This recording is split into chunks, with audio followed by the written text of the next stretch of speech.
इस पूरे ग्राफ में प्रेशर को कांस्टेंट कर रखा है, तो हमने इसका नाम क्या दे दिया, समदाबी, क्योंकि प्रेशर कांस्टेंट है, समदाबी। ठीक है, और वक्र, और कंप्लीट नाम इसका हो जाएगा अधिशोषण समदाबी वक्र, क्योंकि टेम्परेचर कांस्टेंट है, सॉरी प्रेशर कांस्टेंट है और टेम्परेचर और एक्स वाई एम के बीच में ग्राफ प्लॉट किया जा रहा है। ठीक है, भौतिक अधिशोषण को ध्यान लो। अभी मैंने क्या बताया था किस तरीके से कि भौतिक अधिशोषण जो था उसमें वंडरवॉल फोर्स जो थे वो वर्क कर रहे थे और मल्टी लेयर फंक्शन क्रिएट हो रहा था, एनर्जी रिलीज हो रही थी लेकिन बहुत ही कम रिलीज हो रही थी। तो इसका मतलब क्या हो गया, जैसे जैसे टेम्परेचर बढ़ाया जाएगा, यानी कि हमने उसे इतनी एनर्जी दे दी जितनी उसमें वंडरवॉल फोर्स बनाते टाइम रिलीज हुई थी, तो अगर उतनी ही एनर्जी उसे वापस दे दी जाए तो सारे के सारे जो जमा हुए पदार्थ थे वो हटने लग जाएंगे अपनी सतह से। यानी कि टेम्परेचर बढ़ाने पर भौतिक अधिशोषण की जो रेट है वो कम होने लग जाती है और हमारा ग्राफ जो है वो इस टाइप से प्राप्त होने लग जाता है। यानी एक्स वाई एम और टी के बीच में यदि टेम्परेचर का ग्राफ खींचा जाए तो इस टाइप से प्राप्त होता है। ठीक है, सेकंड हमारा है भौतिक अधिशोषण का कंप्लीट हो गया। अब सेकंड हम बनाते हैं रासायनिक अधिशोषण। सॉरी, इसे थोड़ा नीचे लिखना चाहिए था, अभी तो यहाँ टी लिख देते हैं, एक्स बाई एम, और ये है रासायनिक अधिशोषण के लिए। ठीक है, अब रासायनिक अधिशोषण में टी और एक्स बाई एम के बीच ग्राफ खींचेंगे। अब ध्यान दो तुम, क्योंकि हम जानते हैं कि रासायनिक अधिशोषण में जब अधिशोषक की सतह पर जमा होता है तो केमिकल बॉन्डिंग क्रिएट होती है, और केमिकल बॉन्डिंग को क्रिएट होने के लिए सक्रियण ऊर्जा की आवश्यकता है, और सक्रियण ऊर्जा जो है वो टेम्परेचर अफेक्टिंग है। तो सक्रियण ऊर्जा को कंप्लीट करने के लिए प्रारंभ में हमें टेम्परेचर की आवश्यकता होगी।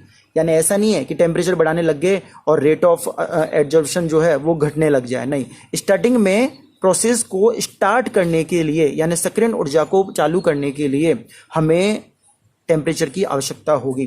जैसे कि मैं कहूँ तुमसे कि नॉर्मली जो अधिशोषण की घटना है वो क्या नाम है, रूम टेम्परेचर पर कंप्लीट हो रही है, स्टार्ट हो रही है, लेकिन मैंने क्या किया कि उस रूम का जो टेम्परेचर था वो घटा करके 0 डिग्री सेंटीग्रेड कर दिया। अब 0 डिग्री सेंटीग्रेड कर दिया तो एड्जॉर्प्शन की जो घटना है या अधिशोषण की जो घटना है वो स्टार्ट ही नहीं होगी, तो उसे स्टार्ट करने के लिए पहले टेम्परेचर देना पड़ेगा, और टेम्परेचर देना पड़ेगा तो स्टार्टिंग में, क्योंकि उस प्रोसेस को स्टार्ट करने के लिए स्टार्टिंग में टेम्परेचर देना पड़ेगा ताकि वो 0 से बढ़ करके थोड़ा हाई हो जाए और हमारा प्रोसेस जो है वो स्टार्ट हो जाए। हम जानते भी हैं कि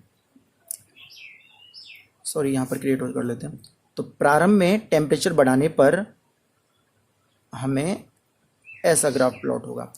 यानी कि जैसे जैसे हम टेम्परेचर बढ़ाएंगे वैसे वैसे अधिशोषण की रेट बढ़ेगी, स्टार्टिंग में बढ़ती जाएगी।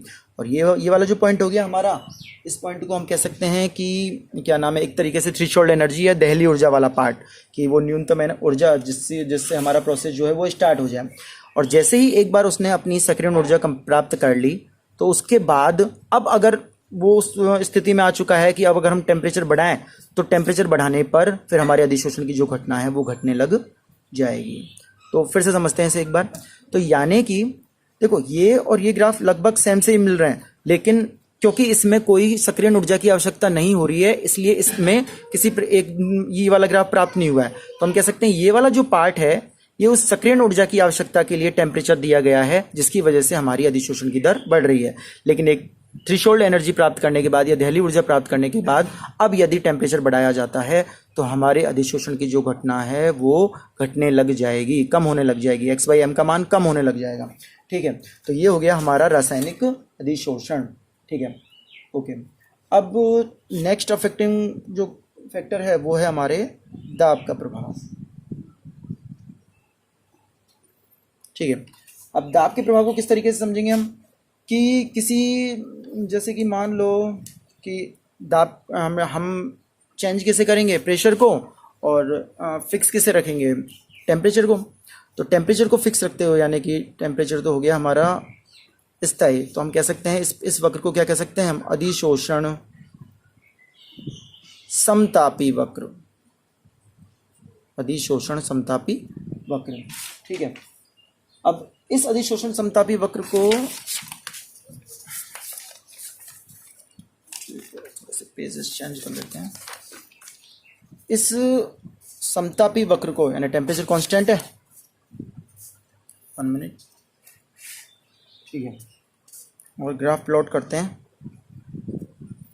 किसके बीच में, प्रेशर और एक्स बाई एम के बीच में। ठीक है, अब ध्यान दो कि हमने समझा था कि अधिशोषक की सतह पर जब एक्टिव सेंटर्स थे तो इन एक्टिव सेंटर्स पर अधिशोष्य पदार्थ जो था वो आकर के जमा हो रहा था।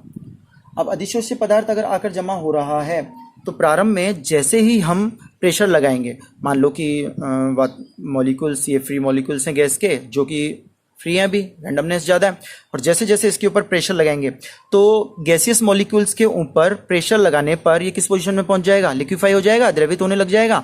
तो यदि किसी गैस पर प्रेशर लगाने पर वो द्रवित अवस्था में कन्वर्ट हो रही है तो अधिशोषण की मात्रा बढ़ेगी। हम पहले भी पढ़ चुके हैं ये फर्स्ट पॉइंट में। तो द्रवित हो रही है तो इसका मतलब क्या हो गया, तो जैसे जैसे ये द्रवित होने लग जाएगी वैसे वैसे ही हमारा पृष्ठ पर इन अधिशोष्य पदार्थों का जमाव बढ़ने लग जाएगा।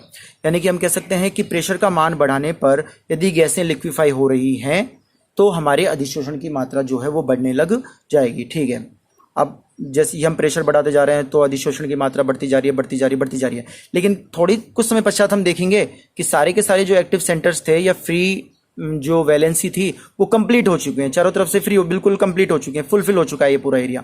तो जैसे जैसे ये क्या नाम एक्टिव सेंटर्स कंप्लीट होते जाएंगे उसके बाद तुम प्रेशर कितना भी लगा दो, जब एक्टिव सेंटर्स है ही नहीं है, फ्री वैलेंसी है ही नहीं है, तो उसके बाद कितना भी प्रेशर लगा दिया जाए ये लाइन हमें एक सीधी लाइन के रूप में प्राप्त होगी। यानी प्रेशर लगाते जाओ लेकिन हमें कांस्टेंट प्राप्त होगा, जो वैल्यू है हमें कांस्टेंट प्राप्त होगी, और इसी प्रेशर को कहा जाता है कांस्टेंट प्रेशर या संतृप्त अवस्था, और इसे संतृप्त दाब। ठीक है, यानी हम कह सकते हैं कि दाब बढ़ाने पर अधिशोषण की दर बढ़ती है, लेकिन अगर प्रेशर बढ़ाता ही जाए और एक्टिव सेंटर्स फिल हो चुके हैं कंप्लीट तो दाब बढ़ाने पर फिर धीरे धीरे जो है अधिशोषण की दर जो है वो घटने लग जाती है। ठीक है, आगे का चैप्टर हम सेकंड पार्ट में कंप्लीट करेंगे, अभी के लिए इतना ही।